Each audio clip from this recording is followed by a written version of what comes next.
Welcome to Luca and Miguel. Enjoy the video. In this video, I will show how to get HTML code in Figma. Install a trusted HTML export plugin and prepare your file for clean output. Start by naming layers logically, using frames as sections, and converting repeated elements into components.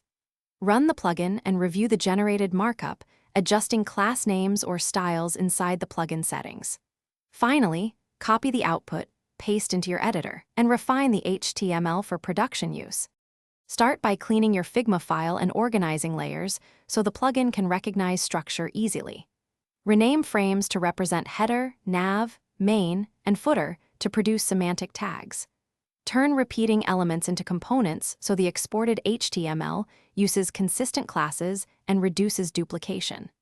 Simplify shadows and masks that rarely map to reliable CSS. This prep makes exported code far easier to maintain and reduces manual cleanup. Open the plugin and select the frames or components you want to export as HTML.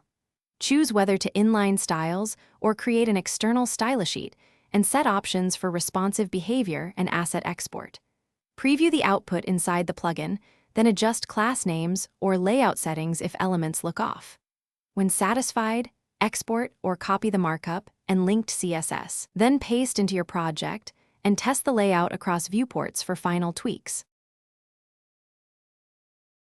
Thanks for watching and please subscribe. It's the best investment you'll ever make.